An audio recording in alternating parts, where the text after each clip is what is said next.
All right, good morning. Today I'm going to be talking to you guys about lobbying. This week we'll be wrapping up all of your discussions about the different ways that we influence politicians, but I wanted to take a few extra days to talk about lobbying by itself because it's sometimes kind of a source of controversy today, in particular due to the nature of it kind of overlapping in many ways with the concept of bribery. So we'll get into that, but in general, what I'd like to cover with you today is kind of the origins of lobbying, where it comes from, and then from there, just kind of outlining what lobbying in general looks like and some of the restrictions surrounding it before tomorrow when you actually start to hear from some lobbyists themselves. So, with that in mind, here we go.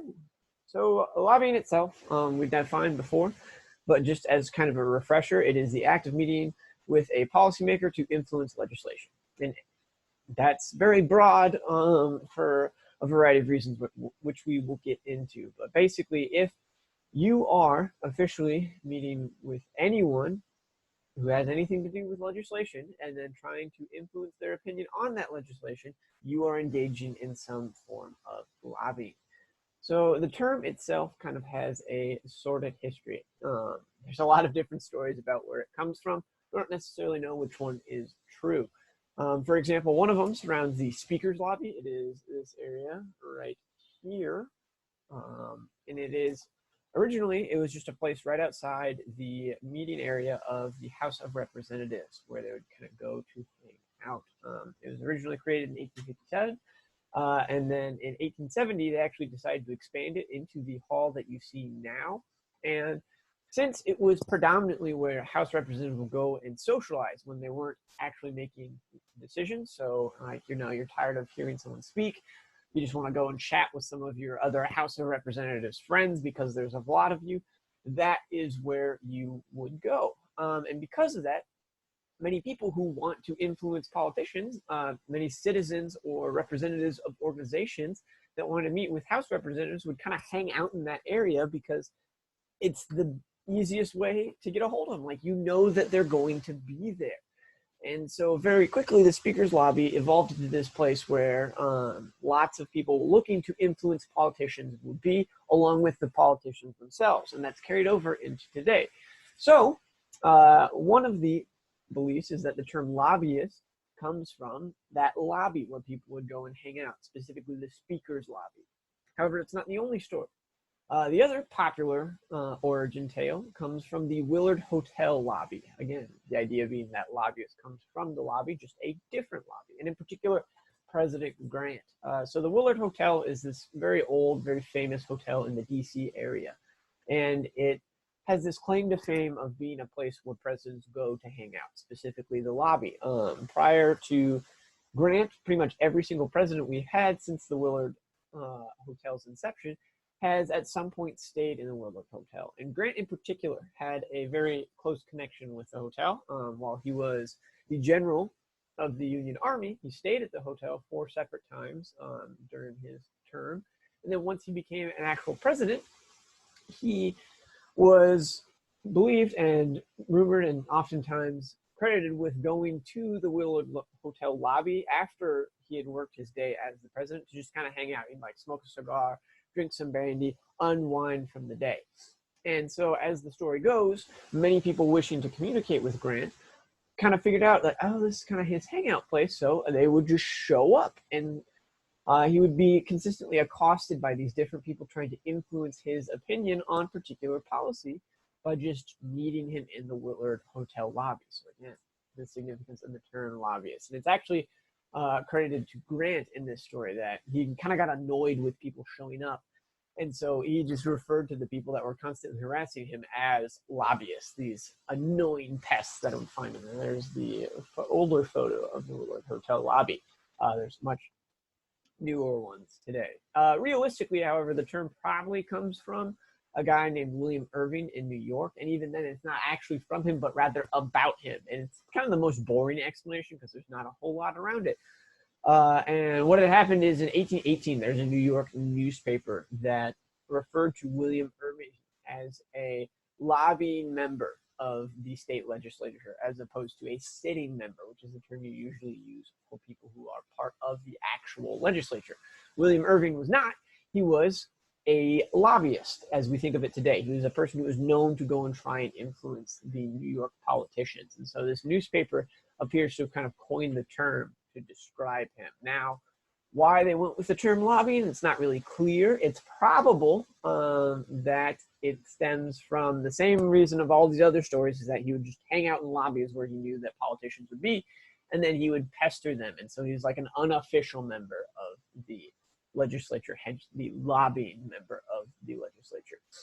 From there, later newspapers, years later, kind of define the term lobbyist, and all of this takes place before we see it commonly used in the stories of the speaker's lobby and the hotel lobby. So it's more likely that the term lobbyist was applied to people in those areas as they became hubs of lobbyists.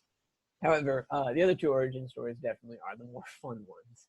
But again, moral of the story being that lobbying or lobbyist, the term, the etymology tends to be from, it's just the meeting places. That is predominantly some sort of lobby where people would hang out and you knew you could find your politician. So from there, we have two main kinds of lobbying, ways that we define them. They are direct lobbying and grassroots lobbying.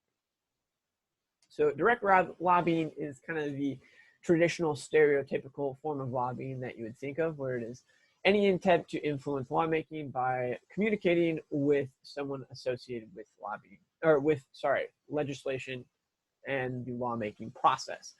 Specifically, under federal law, you meet the requirement of being considered a direct lobbyist if you communicate with any member or employee of a lawmaking body. So that could be Congress or the executive branch, because they are both associated with lawmaking at the federal level. Same deal for the state level. So even if you're not talking to the congressperson, if you are talking to a staffer of the congressperson or an aide to the congressperson, you are still technically a lobbyist. And furthermore, it can include any communication with a government official or employee associated with the lawmaking process. So really kind of broad description. Where it narrows down is what kind of communication. Because like if you call up the governor and you're like, how's it going? You having a good day? Enjoying the weather? That's not really lobbying. What has to be brought up to count as direct lobbying is you have to refer to a specific legislation and you have to reflect a view on that specific legislation. So if you say, oh yeah, Bill 597 is going to be approved tomorrow, that's not technically lobbying. It's if you say, oh yeah, so we have that new gun rights bill. There's an amendment about extending background checks. I don't understand. I don't really feel like that's a good idea. Then you have now checked the box of correct communication for lobbying. So just for a couple kind of examples, if a Kraft cheese representative were to say, write a member of Congress. So like, I don't know, let's say they wrote Mitch McConnell, the head of the Senate. That works. So a Kraft cheese representative writes to Mitch McConnell, urging him to vote against an amendment to a bill that would increase health inspection in cheese factories, and in particular Kraft factories. That counts as direct lobbying. He is directly communicating with a member of a lawmaking body, the head of the Senate, and they are expressing an opinion on a specific bill, the one that would increase health inspections, and a specific opinion. They are urging him not to. Similarly, another example, say a member of the Flanagan faculty visits a member of Congress. So like, let's say I were to go and visit Tammy Duckworth, one of our senators, and requested on behalf of the FCHS union that she put forward a bill that would increase teacher pay. Then I would be a lobbyist, because I have met with, again, a representative. I have talked about specific legislation, our bill to increase teacher pay, and I have asked her to sponsor it, to put it forward, to support it. And so I am, again, reflecting a specific view. So all that counts as direct lobbying. This image, I think, kind of aptly sums up what it looks like. Oh, sorry. Where you see the lobbyist meeting with the representative at a restaurant, taking them out to dinner. Oftentimes, direct lobbying is associated with these almost bribe-like gifts or interactions where you take them to dinner, or you go to dinner with them, or maybe you meet with them at a baseball game, or you go to a play and you discuss the politics of the day, and the British stance for the history of lobbying. Some of the first examples of British lobbying was the fact that there is an area in a well-known London theater known as the Representatives Lobby. It was kind of this area where people would go and sit that were known to be politicians, separate from everybody else, as a nicer box, and they would watch plays. But in reality, they wouldn't actually watch the plays, rather they would discuss political matters. And so average people who wanted to talk to the representatives started getting tickets in that particular box. So similarly, again, there's always these social aspects associated with direct lobbying. From there, you have grassroots lobbying. This one's a little more complicated. And this one is any attempt to influence legislation by manipulating the opinions of the general public. Now, you may be thinking, well, okay, hold on, why is this lobbying? Why isn't this like the public awareness sort of interest group strategies that we talked about before? Well, the key difference is how you're communicating. So generally, again, it's lobbying when you refer to specific legislation. And again, you have to have that second one. So you got to bring up a particular law or bill. And then you have to request public action. And that public action has to look like one of these four things. You either have to advocate that they contact a legislator or a government employee. You have to provide that individual's contact information. So like their address, their phone number, their email, some way to get a hold of them. You have to provide a petition, or you have to specifically call out a number of people who are going to vote on a particular piece of legislation. So for example, say the Illinois Farm Bureau conducts a research project. They collect a bunch of information on the dangers of using pesticides. They then publish a report that they circulate to all of the area farmers in Illinois. And in that report, it talks about all of the negatives of pesticides. And then it also gives the contact information for Dick Durbin and Tammy Duckworth, the senators for our state. That would count as grassroots lobbying, because they're now saying to all these farmers, look at all these bad things about pesticides. Here, why don't you contact the senators of our state and tell them how much it bothers you that these pesticides are being able to be used in this way, shape, or form. That would be grassroots lobbying, because you are going through the average farmer, but you have provided them with the specific details to get a hold of their representatives. Similarly, another good example would be, say, Greenpeace mails a petition to the government for additional factory waste regulation to every single resident of Flint, Michigan, and says, hey, please sign this petition so that we can get the government to draw attention to the issue that our water is being poisoned. That's still lobbying, because you are, even though it may seem like it's just kind of addressing a public issue, because you're still giving them some sort of document that is attempting to influence the decisions of members associated with lawmaking, the petition. Another good example of a grassroots lobbying approach was back in 2016, Captain Morgan, the alcohol company. They actually sent out, or brand rather, they actually sent out a petition online to all of the citizens of the United States, where they asked them to sign this petition to lower the age, to change the amendment so that people under the age of 35 could serve as president. This is a perfect example of grassroots petitioning, because they contacted the general public, all of them, through the use of their wealth of advertising money. They then said, all right, here's this specific legislation. We want to amend the Constitution to lower the age, and we want you to sign this petition.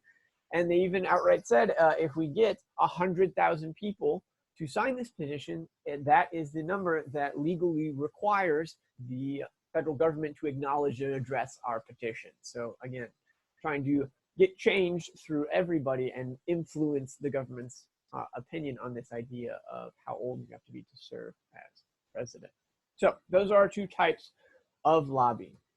From there, I just wanted to quickly kind of go over some of the exceptions and limitations associated with lobbying.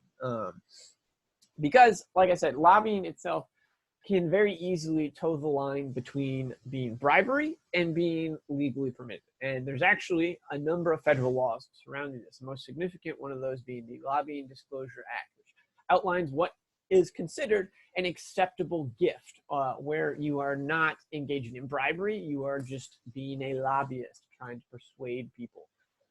So the first one is free attendance to events open to the public with greater than 25 people expected in attendance. So say you are having a music festival and you want the politician to come there because they might appreciate some of the bands. So I don't know, they're all older white people. So let's say like Bare Naked Ladies is going to play. And you know that your local politician really likes Bare Naked Ladies. And you're like, hey, why don't you come hang out at this concert? We'll chat. It'll be a good time.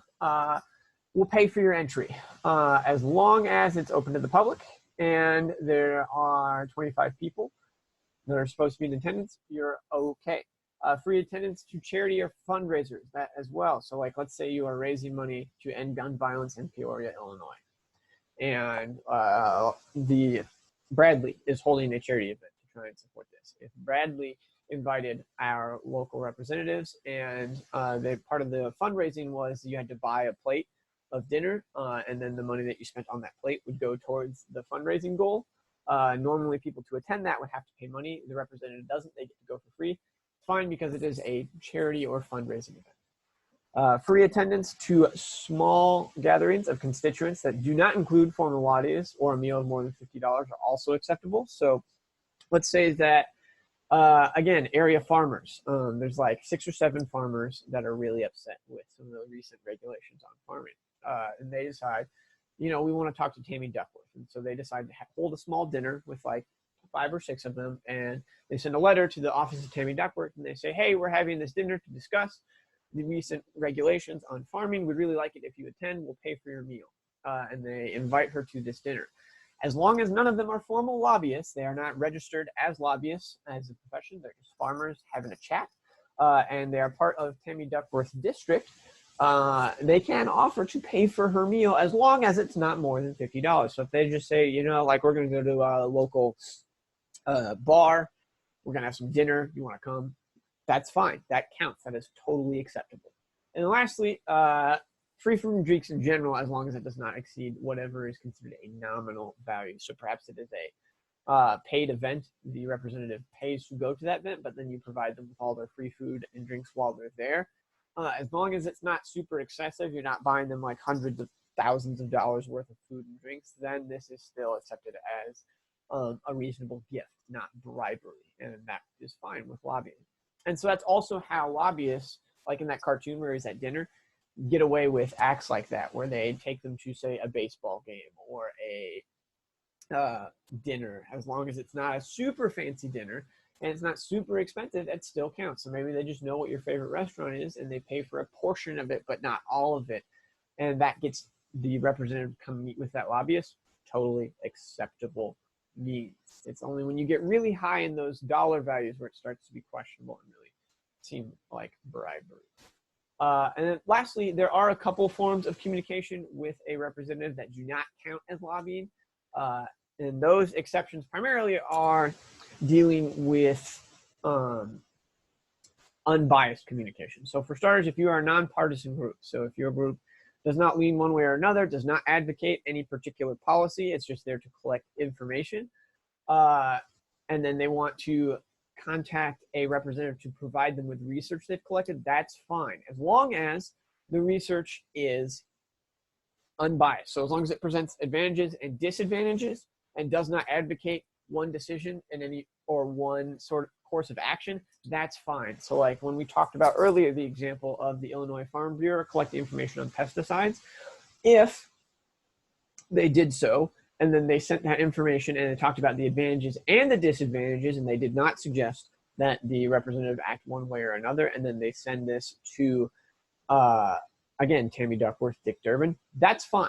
That is not lobbying because they are just saying, hey, here's some information we collected. We thought you might appreciate it because you represent farmers, and so this might help you make better decisions about farm laws. do with it what you will. That's fine because it's just an educational purpose. It's not trying to influence them one way or another.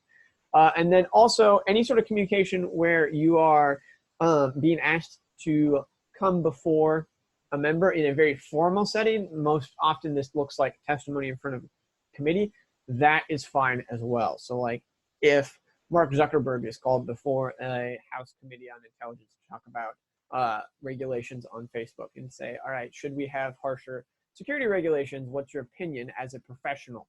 That's fine. That's a formal setting. There's a lot of people there. It's not this sort of behind closed doors that gets kind of sketchy. That is completely reasonable. And so that's kind of lobbying in the United States. It's outlined the different types, some of those restrictions that we have. Give you kind of a feel for what it looks like. Tomorrow, you guys will be watching a video on an interview with some lobbyists themselves and reading some articles about some myths of lobbying to, again, help you kind of understand some of the controversy around this and the problems that can arise from lobbying. Just keep this sort of background information in mind as you look at that. Otherwise, that's all I have for you today. Hopefully these notes were not too painful. Have a wonderful rest of your day. See ya.